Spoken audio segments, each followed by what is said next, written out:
Belts will not protect against poor form. Okay, if you have shit form, you are still gonna be at risk for injury with a belt. Racktron says, can you talk about the belt a bit? The advantages and disadvantages to using one. When should someone start using a belt in their training? Could it impact gains if you use it too early in training? So the simple thing to remember about belts is they are accessories. You really want to wear it as a pageant sash across the chest or like an ammo belt, think Rambo. And it's really about just color matching. It's not about like people say like hypertrophy, stability, blah, blah, blah. It's about color matching to your shoes, to your shorts and your shirt or tank top or string or whatever it is. You want to make sure you look good for the gym. That is by far the most important thing to pay attention to with belts. Kappa. Yeah, but in all seriousness, a belt. Belts can be good, but first, like, let's talk about shopping for a proper belt. All joking aside, you want a belt that is sturdy, probably leather, very stiff. You want it stiff because you don't want a soft nylon belt. Unless you're like Olympic lifter, you're doing, you know, Olympic lifts like squat, clean and jerks, or you're going very deep into the hole and you need actually a flexible belt. Okay. Assuming you're doing typical barbell training for powerlifting, like squats and deadlifts, then a belt that is stiff, that provides a wall for you to push against is the way to go. How do belts work? Do belts, well, actually, I should say this. Do belts protect your back? Not directly. People think, oh, you have a bad back, use a belt, use a belt. I think that's actually terrible advice because the belt might give a false sense of security and they start like training harder with poor form and doesn't fix their problem. Belts will not protect against poor form. Okay, if you have shit form, you are still gonna be at risk for injury with a belt. What does a belt actually do? It provides me something to push against so I can generate more pressure. If, for example, you take a soda can that is empty, it's an empty soda can is quite easy to crush. There's nothing in it to pressurize it to make it stiffer and harder. And so instead, if you have a soda can that is full, it's a lot harder to crush it because there's a lot more pressure in there, keeping the aluminum walls stabilized. So same thing with just general core stability. We say stabilize the core. Let me get rid of the belt for a second. No belt. When you're stabilizing your core, what you're really trying to do is take a belly breath, inflate this to pressurize the system and push out in all directions, all 360 degrees around your trunk. So that way you're as stable as possible and you have, you exert as much intra-abdominal force. So that way your trunk is more stable. If you're more stable, you can then lift more weights. You lift more weights, you will build muscle and strength faster. That's the general idea.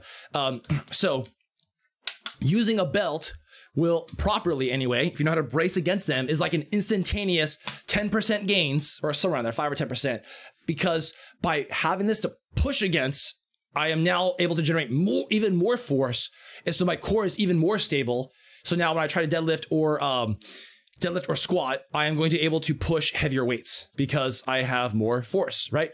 So that's basically the general purpose of a belt, which indirectly protects your low back because if you are pushing against the belt, you have more spinal stability, not because this is giving me some sort of magic protection by keeping the arch in my back or anything like that. It's more about generating more force. So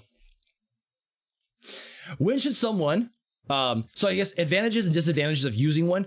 The advantages are you build more muscle faster, and it can be a good cue to help someone understand intra-abdominal pressure where you have something to push against. And so, because like if you tell people like, you know, take a belly breath and pretend like someone's gonna push you, someone's gonna punch you in the stomach, so you try to inflate that. That may not be that helpful of a cue. For some people, I think for a lot of people it is, but some people that may not get it. But you put a belt on them, like, okay, push out against it, take a deep belly breath, push out against it. They might understand that better. So that could be an advantage. It also could be a disadvantage, like I said, which is they are using it as a crutch for poor form and poor core bracing mechanics. They're completely missing the point. My opinion is if someone understands how to brace their core, take the deep belly breath, generate that pressure on their own, if once they understand that and they their goals are building strength and muscle, I think people should use belts. And of course, assuming you can afford it, you don't mind taking one with you to the gym. You can use them because it's going to help you achieve it faster. Because again, you get instantly stronger. Seriously, you get instantly stronger because you have more spinal stability. Would it impact your gains if you use it truly in your training? No. seriously, if you understand core stability pretty early in your training, why not use a belt? Greg Knuckles has a good article going over this about basically belts, why to use them, and he pretty much says along the same lines. It's like free gains to start getting gains faster. So yes, I think you should use them.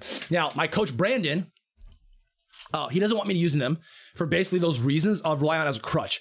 I feel like I understand core stability pretty well, but we're rebuilding my squat and deadlift right now because of my QL pain, and he's kind of stripping everything back to basics. We're eventually going to rework the belt in, but right now the weights are relatively light compared to where I was before. So there's not really a reason to use the belt yet. I feel like I would like to use it, but he's my coach right now and he doesn't want me to use it right now. So I'm going to defer to him on this, but eventually we're going to work it back in for myself.